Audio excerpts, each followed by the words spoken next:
Hey everyone, this is Mark from SolarGames, and today we're going to talk about how Shocklands are now going to $0 each. So, as you probably know, word on the street is Ravnica Return to Remaster of Return to Double Master Remastered. Ravnica is coming down the pipe in about a month. So when this thing drops, we're going to have Shocklands galore again. All sorts of different frames. You got foil, non-foil, etch foil, rainbow foil, galaxy foil, non-foil foil, right? Super foil, scratched up foil, Pokemon foil, etc. So there's going to be a lot of Shocklands out there. Inventory is going to go crazy. By and large, all your Shocklands, every single version is probably going to go to zero. So the trick is right now, start selling them to me. Like I guess I'm just gonna start buying all Shocklands for, I don't know, $1, $2 each, something like that. Probably makes sense. All right, all jokes aside though, we are gonna be talking about Ravnica Remastered for this video. Mostly my focus for this video is just to tell you guys like what to expect, what's changing, what are all the things that's gonna happen. And look, we can all put away our pitchforks, There's going to be people who like this product, obviously, and I suspect it will be very fun to draft and it'll have all sorts of fun things to do in it. But there will also be people like me who are on the other side of the fence who's just saying like, it's going to be a great product, but I have no confidence that Wizard of the Coast is going to handle this correctly, nor do I have any confidence that they're actually going to print what they should be printing instead of overprinting like what they've been doing for the past several years now, right?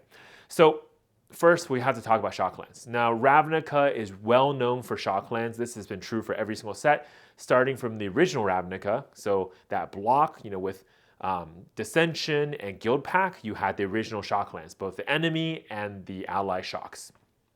Back then, those cards, I think, out of the gates weren't too expensive, $5, $6. But again, you got to think in 2006 money terms, not our super inflated 2024 idea of what money is.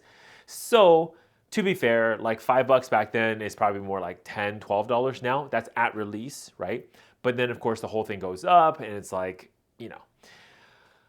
But overall, Shocklands were hovering around like $13, $12, $10, that range for many, many, many, many years until 2018, 2019, when this whole Commander boom happened, right? So that's around when, if you recall, Commander became a major product. Like there would be not just an annual release, but starting with every set, there were more and more Commander cards.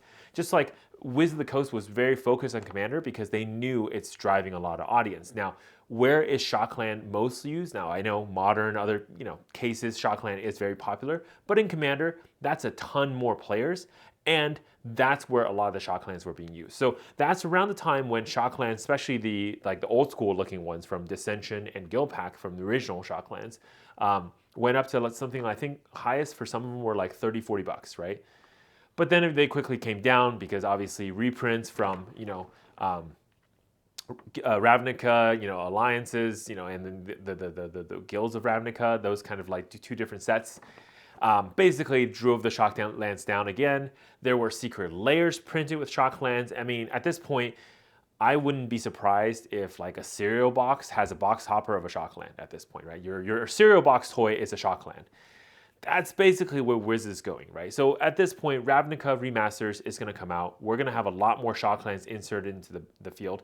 Realistically, we're looking at I'm thinking the Shocklands are going to settle anywhere between $5 to $10 for the most basic prints. Obviously, if they have the more collector version or the foil that everyone's looking for, that one is going to be a little bit more expensive. Price to be determined by how cool the artwork is and really how cool the community thinks the foiling, etc. is and how rare it becomes. Now, speaking of rarity, this is where I think that's actually the crux of our conversation, right? In the past year, we've been talking about how there's too much product. There's first of all, way too many different lines of products. So between all the different Commander sets, between all the main sets and tentpole sets, Master, Remaster sets, whatever, too many, right? And then within each set, Wizard of the Coast also overprints way too many boxes. I mean, we're talking really ramping up their production because they were hoping for a lot more players to be injected into their game through all the Universes Beyond, crossover, the kind of like wide promotion that Wizard of the Coast has been on path of doing. Now, has it been successful? I think in some fields it definitely has, but in other fields, it's really made the uniqueness and that part of Magic that makes a lot of players really love Magic kind of like go away. Some part of that feeling idea is just now gone. And that's actually driven more players out of Magic as well. So, some of the viewers of my channel, I know this because you guys are sharing that kind of sentiments with me constantly about how you feel about Magic today versus how you felt about Magic like 2, 3, even 5, 10 years ago, right? And that nostalgia, that like uniqueness of Magic is gone. It's more like Magic is a rule set that you apply to anything. You can have Star Wars characters, be on a Magic card, or Beanie Babies or whatever, right? And the old joke of Bart Simpson Magic card versus your, like, I don't know, Final Fantasy character Magic card is now honestly coming to real life. That's not just a joke anymore. That is actually what's probably going to happen. And of course, with all this like reprinting, again, anticipation for a larger audience has mostly failed, right? Wizard of the Coast thinks they have a bigger audience, thinks that the audience has the appetite to go buy that much product, and in reality, that really hasn't come to fruition, right? And then so what's happened now is a lot of stores are just, they're overstocked. Distribution's overstocked, stores are overstocked, individuals like myself are overstocked. This is just the reality of the world today, right? And then with each set literally followed by another set within months, like 1 month usually is about between like the release of one set to the next set. That is way too frequent for any store to really realistically stock a product for next set, because they haven't sold the inventory from the last 2 sets, and they basically had to stock up more things for the next set because the walk-in traffic of the store, they're going to want the latest thing. And so do you buy a lot of it? Do you buy a little bit? Like, what do you do? And this is where stores are getting like crunched. And it doesn't even begin to talk about the whole idea of like raising prices. Look at remaster sets, right? If we look at them at like, I don't know, a normal draft set, they're $170. They're not your standard $100 draft boosters anymore, right? But if we look at them, if we judge them by like modern Horizon standard, then yeah, technically it's about the right price. But realistically, like, how many of these sets can players handle? Because again, we don't have infinite money. We don't want to be spending money all the time on these remaster sets, even if they're pretty cool. Now, one of the things that you have to think about whenever you make a decision on buying or not buying and holding Ravnica Remaster set is this, right? So even if the cards look really good, even if reprints are really good, the EV value out of the gate is really good, you have to understand, if at all Wizard of the Coast has not cut back on print runs and we're still looking at a ton of product, that box price will come down. Think of Dominaria Remastered. Does everybody who played DMR feel like it's a good set? By and large, yeah, it's really fun. It brought back a lot of the Dominaria like ideas and things like, the different mechanics. It's a good draft experience, I think, right? Maybe it's not perfect, but it's pretty good. However, those boxes were way overprinted and they had wave 1, wave 2, wave 3 of those products. Eventually, the market collapsed. Just today, I went to a store and I saw them dumping Dominaria Remaster sets for $80 a box. That box had an MSRP of, I think, 170 or 180, right? And now it's down to 80. That's below distribution pricing. So that's the reality of like, the products on the street. So then I take a look over here on Ravnica Remaster, and yes, it's $170. But do I think it's actually going to stay $170 at the end of the day, or is it going to go down to exactly that, which is $80 in a year? So, and that's the thing. I'm not saying that the set is bad. I'm not saying that the cards are going to be bad or anything like that. I'm just saying if the print run doesn't shrink drastically, and I don't mean like 10% cut. I mean 50% cut of the print run, right? If it doesn't drastically shrink, there is no way that Ravnica Remasters will remain $170 at all, right? Some of you guys were making fun of me for like when I made the prediction that Brothers War collector's boosters, ones with serialized cards, whatever, was gonna fall below 200. As you can see now, you can pretty much get it on Amazon anytime you want for 166, and nobody's been buying them, right? So the reality of a lot of these products is it all hinges on how much product is printed, not necessarily what's inside the box. And the allure of like serialized cards kind of goes away once you used to have serialized cards in every set.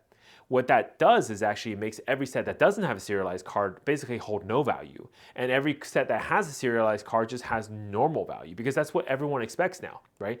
You don't go out there buying a collector's booster unless it has serialized cards because you're basically going to hit yourself in the face. So that's pretty much where that is now, okay? Last thing, look, is Ravnica the end of the world for your Shocklands? No. Look, like I said earlier in this video, your Shocklands probably will dip down to $5 to $10. Now, I don't think we will see a resurgence of like the kind of growth that we saw with Commander. Maybe there will be a new format that will have Shock that's legal in, and we will see a resurgence of like prices of Shocklands again because that new format demands it. And let's say the new format is really fun, something like that, right? But we haven't seen that yet, so that is not something that I can like definitively say one way or another. It's more of a guess. But I can tell you the Commander search is not going to happen. Even if Commander grows right now, it's going to grow like, what, 20, 30% because we have a large player base already. And the player base of Magic mostly now is Commander players. That's the reality of where we are now with Magic. And so people are already kind of here. Everybody who's playing Commander already has their Shocklands. So I don't expect Shocklands to have that kind of bump up like they did in 2018, 2017 now again.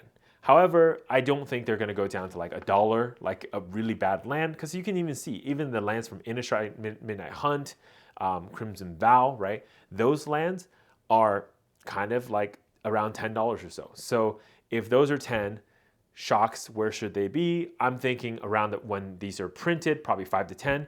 But shortly after that, we're probably going to see slow, gradual increases again until next print run, etc. I don't think we're ever going to peak at 20, 30, 40 again. Right? Obviously, some prints, like I know a lot of people are big fans of the original Rob Alexander artwork of Shocklands. I am one of those people as well. So yes, I believe those cards will still hold some, a value for some collectors who like that artwork.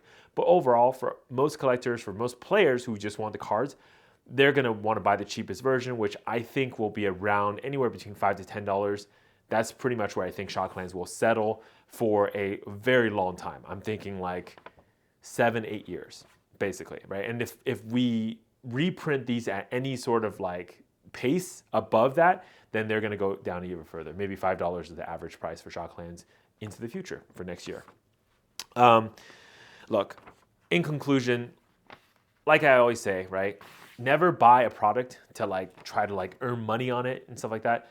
Because most of the time, you won't be opening enough product to really make a difference. I mean, you have to leave it to people like me who are opening like 30, 40, 50 boxes to really average out your RNG to be able to actually make a profit on those boxes. And there's a lot of like strategies to doing this, but 30, 40 boxes of Ravnica Remasters will also set you back about like $6,000. So it's not really like something that normal people can kind of play with, right? That's just kind of how the world of Magic is nowadays. However, I will say, it's Ravnica. Like, we have a lot of good memories of it, and I don't think Mark Rosewater and the design team is going to screw up a remaster of basically everyone's favorite, favorite planes. So I do think the draft experience, I do think the overall experience of the set will be good. I don't like, of course, the variants, all that stuff, all the super stupid extra artwork, that kind of bullshit. I don't care about. I don't care for that. But the overall draft experience for this should be good. And, another way to think about it, this may be the last draft booster we'll ever have because it looks like play boosters in our future. All right, well, that's going to do it for me for today. I'm Mark from SolarGames. Stay frosty.